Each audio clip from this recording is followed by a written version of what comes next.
Hello everyone, welcome to this session of textbook super coaching. मेरा नाम है तुलिका और मैं हूं आपकी यूजीसी नेट पेपर 1 की फैकल्टी। और आज जिस टॉपिक को हम डिस्कस करने जा रहे हैं वो इम्पोर्टेंट है उन सभी लोगों के लिए जिनका इस बार रिजल्ट डिक्लेयर हुआ है और उनका सिलेक्शन हुआ है ओनली पीएचडी कैटेगरी में।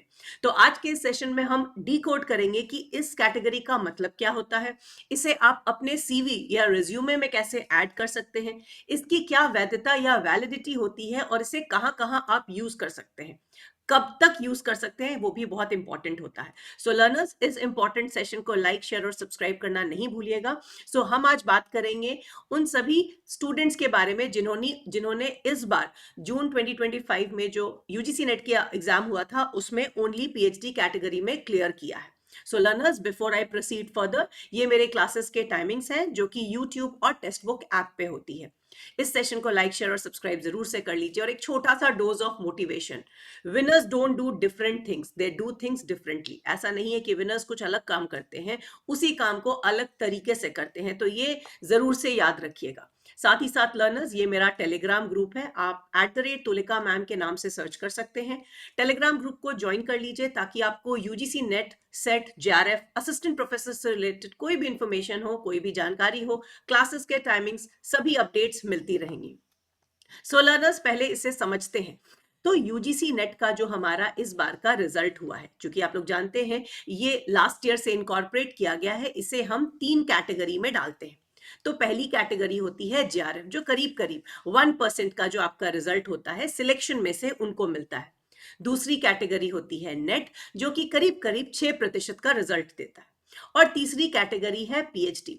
अब ये जो पीएचडी, और खास करके अगर हम पीएचडी ओनली की बात करें, तो इस कैटेगरी में जिन लोगों ने क्वालिफाई किया है वो इस कैटेगरी के लिए एलिजिबल नहीं है। साथ ही साथ ये जो पीएचडी कैटेगरी में अगर आपने क्लियर किया है तो इसकी जो वैलिडिटी है, यानी कि ये जो आपके पास रिजल्ट का फॉर्म में आया है, इसकी जो वैलिडिटी वो 1 साल की है, 1 वर्ष की है। अब इस 1 वर्ष में आप ओनली पीएचडी से क्या कर सकते हैं, तो पहले इसके बारे में बात करने से पहले हम ये भी समझ ले कि अगर आपका जेआरएफ कैटेगरी में हुआ है तो आप फेलोशिप के लिए एलिजिबल हैं अगर आप पीएचडी करते हैं।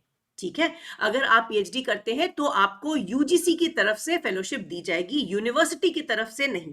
बट अगर आपका नेट और पीएचडी वाली कैटेगरी में हुआ है तो आप फेलोशिप जो कि यूजीसी वाली है उसके लिए तो एलिजिबल नहीं है, मगर कुछ ऐसी यूनिवर्सिटीज, खास करके सेंट्रल यूनिवर्सिटीज, कुछ अमाउंट स्टाइपेंड में देती है, फेलोशिप में देती है, ताकि नेट क्लियर्ड कैंडिडेट्स जो है वो अपनी पीएचडी प्रोग्राम को कर सके। अब अगर हम ओनली पीएचडी की बात करें तो इसको कैसे हमें यूटिलाइज करना है। अब मान लीजिए कोई भी यूनिवर्सिटी है, चाहे वो स्टेट हो, सेंट्रल हो, डीम्ड यूनिवर्सिटी हो, या कोई भी कैटेगरी की हो, तो इनके एंट्रेंस के लिए एक होता है एंट्रेंस का एग्जाम, जिनको हम रिटन एग्जाम कहते हैं। तो ये पर्टिकुलर रिटन एग्जाम जो है इसमें 60 से 70% की वेटेज होती है, यानी आप जितना भी क्लियर करते हैं उसको रेशियो के हिसाब से 60 या 70% का वैल्यू दिया जाता है एंट्रेंस को। और सेकेंड स्तर में होता है इंटरव्यू, जो कि ओरल फॉर्म में होता है, फेस टू फेस फॉर्म में होता है। इसको कौन कंडक्ट करता है? ये face to face interview panel conduct करता है, और इस पैनल में होते हैं आपके सब्जेक्ट से रिलेटेड एचओडी, कई बार आपके कॉलेज या उसके इंस्टीट्यूशन के प्रिंसिपल, और कोई भी सब्जेक्ट एक्सपर्ट। तो ये आपके जनरली पैनल बनता है जो कि आपका इंटरव्यू कंडक्ट करता है। इस इंटरव्यू में आपके 30 से 40% तक की वेटेज होती है। तो किसी भी पीएचडी प्रोग्राम में एडमिशन लेने के लिए आपको इन दोनों स्तरों को सक्सेसफुली कंप्लीट करना होता है, क्लियर करना पड़ता है, तब आप किसी भी पीएचडी प्रोग्राम में एडमिशन ले सकते हैं। ठीक है, अब बात आती है वैलिडिटी की। अब ये जो आपका आज के समय जो रिजल्ट आया है, इसकी वैलिडिटी जो होगी वो 1 साल तक ही रहेगी, यानी जिस दिन से आपका रिजल्ट डिक्लेयर किया गया है उस दिन से अगले साल उस दिन तक आपने एडमिशन ले लेनी है। अदरवाइज आपको ये एंट्रेंस एग्जाम देना पड़ेगा as a non PhD cleared candidate. Right, तो एक तरह से आप समझ लीजिए कि अगर आपने पीएचडी ओनली में कैटेगराइज क्लियर कर लिया है तो आप एग्जेम्प्टेड हो गए हैं उस एंट्रेंस के। अब इस एंट्रेंस में क्या आता है एग्जाम में, तो एंट्रेंस पे आपके सब्जेक्ट से रिलेटेड क्वेश्चंस आते हैं और रिसर्च से क्वेश्चंस आते हैं। ज्यादातर जो यूनिवर्सिटीज है उनका जो सेंट्रल पॉइंट रहता है एंट्रेंस रिटन टेस्ट का, वो रिसर्च या आपके सब्जेक्ट जो कि आपका पेपर 2 है उस पर रहता है। अब इंटरव्यू में क्या पूछा जाता है, इंटरव्यू में आपको लेके जाना होता है सिनॉप्सिस या प्रपोजल। आपका जो भी टॉपिक ऑफ रिसर्च है उस पे आप एक सिनॉप्सिस तैयार करते हैं और आप उस सिनॉप्सिस को लेके जाते हैं अपने इंटरव्यू के लिए। इस इंटरव्यू में आपके सिनॉप्सिस के इर्द गिर्द क्वेश्चन पूछा जाता है, आपके टॉपिक से ऑब्जेक्टिव्स पूछे जाते हैं कि आपकी रिसर्च के ऑब्जेक्टिव्स क्या है, रैशनल क्या है, आपने इसी टॉपिक को क्यों सिलेक्ट किया और उसका क्या सोशल इंपैक्ट रहेगा। तो ये कुछ एग्जाम्पल्स है जो क्वेश्चंस में पूछे जाते हैं इंटरव्यू के दौरान। नाउ बहुत सारे स्टूडेंट्स ने मेरे से ये क्वेश्चन किया था कि मैम अगर हमने ओनली पीएचडी क्लियर किया है और हम ऑलरेडी पीएचडी में इनरोल्ड हैं तो क्या इसका हमें कोई बेनिफिट मिलेगा। द आंसर इज नो, क्योंकि ओनली पीएचडी कैटेगरी का सिर्फ और सिर्फ यही पर्पस है कि आपको पीएचडी प्रोग्राम में एंट्रेंस के लिए एक सहूलियत मिल जाएगी, आप एक स्तर को क्रॉस कर सकते हैं। अगर आप ऑलरेडी पीएचडी प्रोग्राम में इनरोल्ड है तो इसका कुछ लेना देना नहीं है, इसका कोई प्रैक्टिकली पर्पस नहीं है। Another common question which was coming up from students कि अगर हम ओनली पीएचडी कैटेगरी में हैं तो क्या हम अपने सीवी या रिज्यूमे में लिख सकते हैं। सो लर्नर्स, आप लिखने के लिए तो लिख सकते हैं, बट चूंकि इसकी एक सीमित वैलिडिटी है, इसकी जो वैधता है वो बहुत लिमिटेड है, इसका बहुत ज्यादा लॉन्ग टर्म इफेक्ट नहीं पड़ेगा आपके सीवी पे, तो ये आपके ऊपर डिपेंड करता है।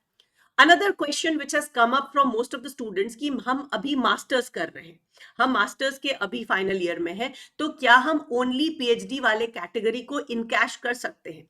सो इसका सही जवाब होगा, आपकी जब भी मान लीजिए एक्स यूनिवर्सिटी ने, XYZ यूनिवर्सिटी ने अपना पीएचडी नोटिफिकेशन निकाला, ठीक है, और आपने उसमें अप्लाई किया, तो जब तक आप उसका एंट्रेंस देते हैं दे एक्सपेक्ट कि आपकी मास्टर्स की डिग्री कंप्लीट होनी चाहिए।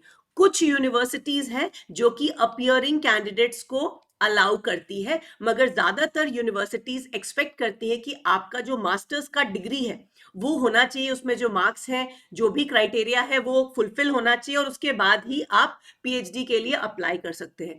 तो बहुत आप कह सकते हैं आप ऐसे स्तर पे हैं कि अगर आपका तब तक पीएचडी आपका मास्टर्स हो गया तब तो आप एलिजिबल हैं, बट अगर आप फर्स्ट ईयर में ही हैं और अभी बहुत समय है तो प्रैक्टिकली इस ओनली पीएचडी का आपके लिए कुछ खासा जिसको कहते हैं ना यूटिलिटी नहीं रह जाएगी।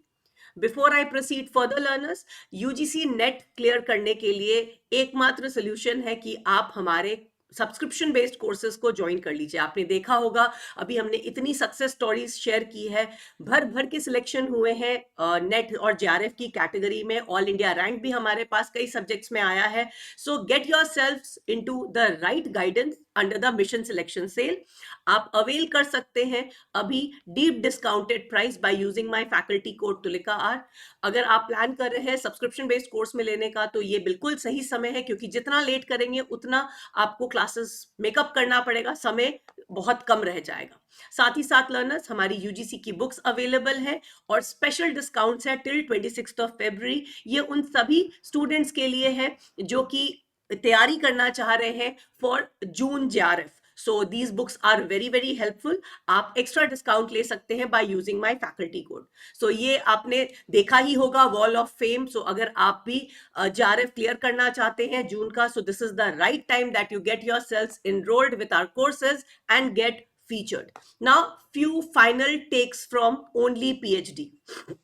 ओनली पीएचडी के केस में कुछ फाइनल पॉइंटर्स हैं मेरे जो मैं आप लोग को एड ऑन करना चाहूंगी। सो ओनली पीएचडी कैटेगरी में क्लियर करने से आपको पीएचडी प्रोग्राम में एंट्रेंस का पहला स्तर क्लियर होता है, ठीक है। अगर आपने नेट देना है, नेट क्लियर करना है, असिस्टेंट प्रोफेसर बनना है तो आपको नेट देना ही होगा। बट अगर आपका पीएचडी ओनली क्लियर हो गया है तो आप अल्टीमेटली तो असिस्टेंट प्रोफेसर ही बनना चाहते हैं, और असिस्टेंट प्रोफेसर के बाद जो नेक्स्ट स्टेज होती है वो होती है एसोसिएट प्रोफेसर की। एसोसिएट प्रोफेसर में पीएचडी मैंडेटरी है, ठीक है, शुरुआती तौर पर आप लोग हर जगह देख चुके हैं कि यूजीसी नेट के आधार पर आपका असिस्टेंट प्रोफेसर में हो जाता है, बट एसोसिएट प्रोफेसर, आगे जाके प्रोफेसर, वीसी, डीन, इस तरह के जो लेवल्स हैं, अगर आपने ये करियर सोचा हुआ है और इसी ट्रैक पे चलना है, तो इन सभी चीजों के लिए पीएचडी कंपलसरी है। तो अगर आपका ओनली पीएचडी में भी हो गया है, तो my advice to all of you is get yourselves enrolled in the PhD programme, और साथ साथ नेट की तैयारी कीजिए और जेआरएफ की तैयारी कीजिए। एक और क्वेश्चन ज्यादातर बच्चे पूछते हैं कि अगर हम पीएचडी के प्रोग्राम में एनरोल हो जाते हैं और अगले साल यानी कि अगले बारी में जून 2025 में हमारा जेआरएफ क्लियर हो जाएगा, तो क्या हमें फेलोशिप मिलेगी? The correct answer is yes. जिस दिन से आपका जेआरएफ क्लियर होगा, उस दिन से आपको यूजीसी फेलोशिप देगी। अगर आपको इस दौरान कोई और फेलोशिप मिल रही है, जैसे कि यूनिवर्सिटी बेस्ड फेलोशिप मिल रही है, तो वो स्टॉप कर दी जाएगी। सो लॉजिकली आप समझ लीजिए कि फेलोशिप या स्टाइपेंड का एक ही पर्पस होता है कि हम अपने स्टूडेंट्स को, जो कि हायर एजुकेशन पीएचडी को परस्यू कर रहे हैं, उनको फाइनेंशियल सपोर्ट दिया जाता है। ठीक है, सो किसी भी केस में एक फेलोशिप या स्टाइपेंड ही अवेल कर सकते हैं। सो जितने क्वेश्चंस मेरे पास कल से अभी तक आए थे, मैंने कोशिश किया उन सभी क्वेश्चंस को आंसर करने का इस सेशन के माध्यम से। इसके अलावा भी अगर कोई डाउट आपके मन में रह गया होगा, तो कमेंट्स में जरूर दे दीजिएगा। I try to cover it in the upcoming session. I hope you found this session to be informative and interesting. Don't forget to like, share and subscribe. मेरा टेलीग्राम ग्रुप जरूर से ज्वाइन कर लीजिएगा, ताकि आपको सभी इंपॉर्टेंट अपडेट्स मिलती रहे. And don't forget to note down the timings of my classes. I'll see you in the next class. Bye bye.